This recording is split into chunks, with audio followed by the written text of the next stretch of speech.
Bien, quiero hablar con ustedes un tema muy, pero muy interesante, que es la existencia de un reino judío. Estoy hablando del siglo VIII.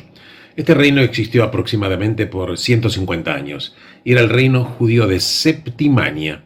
Claro, un nombre que a la gente le resulta raro. Bueno, por supuesto que me voy a remontar muchos, pero muchos años atrás. En los primeros años de la era común, había muchos judíos que vivían en una zona de Francia. Esta zona era conocida como una colonia judía o colonia de Carcaso o Cárcaso. Esta zona hoy en día se conoce como la zona de Carcassonne y el nombre deriva precisamente de la colonia judía de Carcaso de aquellos tiempos. Actualmente, por supuesto, Carcassonne es un lugar que está en el sur de Francia. En la antigüedad esta zona se conocía con el nombre de la Septimania. Ahora, ¿por qué Septimania? Bueno, hay varias teorías. Una teoría dice que es porque había 7 pueblos que estaban en esa zona y de ahí el nombre de Septimania.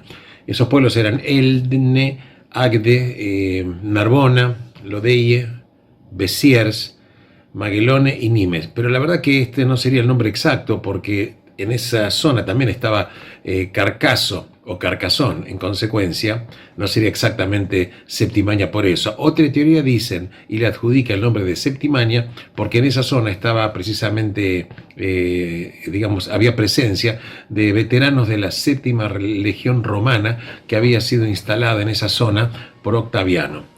También esa zona, también actualmente incluso se la conoce con el nombre de Occitania. Ahora, Septimania está dentro de una zona mayor que es Occitania. Ahora, ¿de dónde viene el nombre Occitania? Bueno, el Occitania es la suma de dos palabras. Por un lado, viene por el nombre, ese nombre viene por la suma de dos palabras, como te digo. Una es por el idioma que se hablaba en esa zona, que era el doc. Y la otra palabra es Tania. Entonces, si uno fusiona Oc con Tania, Tania es porque había un ducado de Aquitania, entonces de ahí es la región que se denomina Occitania. Pero vayamos al caso. En el siglo VIII, y estoy hablando precisamente en el año 714, los árabes invaden el reino visigodo, que ese reino visigodo estaba controlando, entre otras cosas, la península ibérica. Los islámicos cruzan los Pirineos e invaden toda la Septimania. Pero toda esa zona de la Septimania estaba dominada por un pueblo que se llamaba los francos, que era un pueblo que dominaba, como te digo, toda esa zona. Los árabes son vencidos en una batalla famosa, que es la batalla de Poitiers, y son vencidos en el año 732. Ellos son vencidos por un gobernante, Carlos Martel, que precisamente es el fundador de la dinastía carolingia.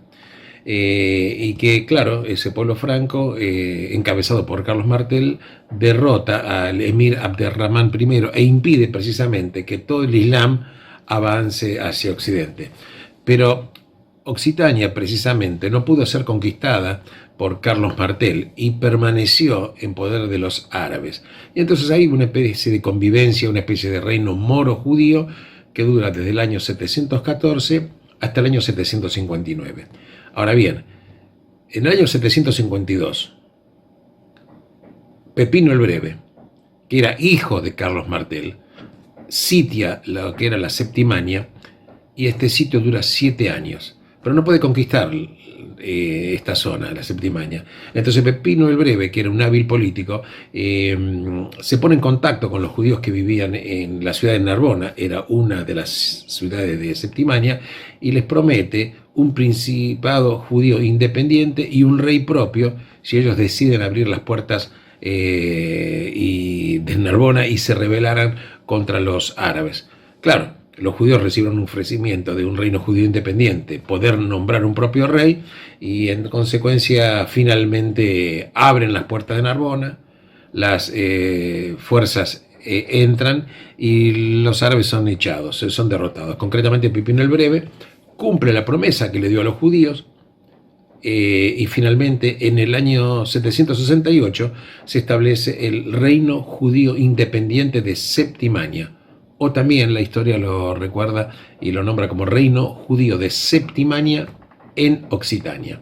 Este reino dura del siglo X hasta desde el siglo VIII hasta el siglo X, o sea, aproximadamente dura 150 años. La capital de este reino judío, como te digo, estaba en Narbona y también se extiende hacia otras regiones. Los historiadores españoles luego hablan de lo que se llama la marca hispánica, que es un error nombrarlo como marca hispánica. ¿Por qué? Porque el verdadero nombre de lo que hoy los historiadores españoles llaman marca hispánica, el verdadero nombre es Estado judío. ¿Por qué digo esto? Porque hay un tratado que está firmado entre Carlomagno. Carlomagno era hijo de Pepino el Breve y lo firma con el emir de Córdoba en el año 812. Y en ese tratado, esa zona se denomina precisamente Estado judío. En consecuencia, Septimania fue un reino judío independiente, estuvo gobernado por condes independientes, que eran judíos, que tenían la administración de este reino, cobraban impuestos y se aplicaba un sistema legal judío. Y claro, establecieron una sucesión davídica. El primer príncipe judío de este reino fue el rabino Natronai Makir. Antes era el exilarca de los judíos que estaban en Bagdad y fue precisamente enviado a esta zona de Septimania por el califa de Bagdad. Entonces los judíos de Septimania lo aclamaron con el nombre de Mesías Ben Efraín y él toma el nombre de Teodorico y los árabes lo llaman Fakir Teodoric. El escudo de armas que exponía y decidió Natronai Makir era el león de Judá, porque esto representaba a la tribu de Judá y además al reino de Judea, y respetaba por supuesto el Shabbat y todos los ritos judíos. Ahora bien, ¿qué pasó en la historia? Bueno, la historia dice que Natronai Makir se casa con la hermana de Pipino. La hermana de Pipino la historia habla como que era Aida o Aidana o Auda Martel, según otros historiadores. La esposa era una mujer cristiana y era la tía de Carlomagno. Pero en agradecimiento a Pipino hay referencias históricas que los rabinos de esa época le conceden la sucesión davídica del Sacro Imperio Romano Germánico a su hijo Carlomagno. Pero concretamente, con el casamiento de Natronai Makir con Aida nace un hijo.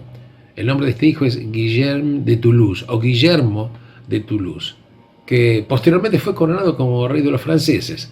Y Guillermo, entre otras cosas, crea la Academia Judaica de San Guillermo y la crea en el año 791.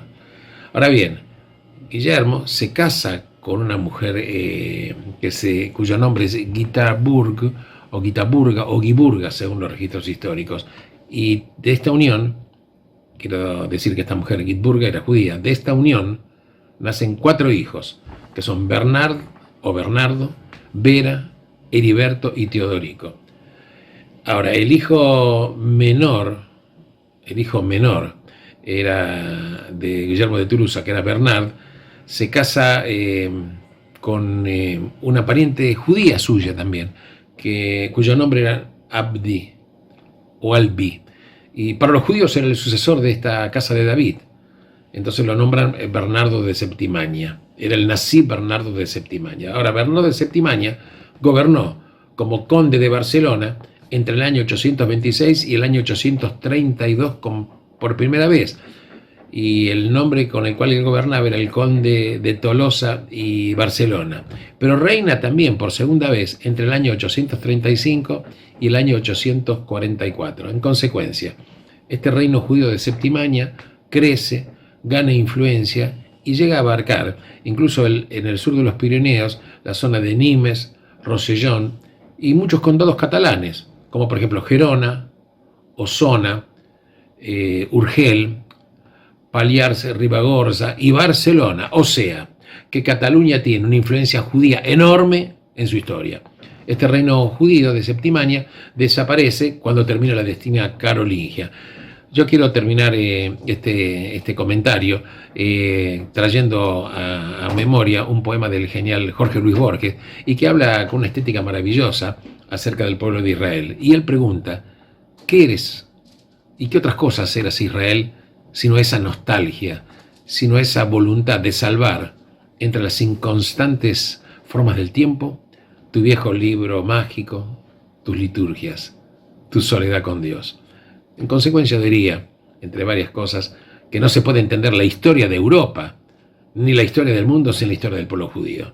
Lo que es increíble para muchos países europeos es que se expresan hoy en día contra los judíos, a pesar de que parte de su esencia y su identidad proviene precisamente del pueblo judío. Incluso corría dentro de las venas de algunos de sus gobernantes importantes de su historia la sangre de Israel.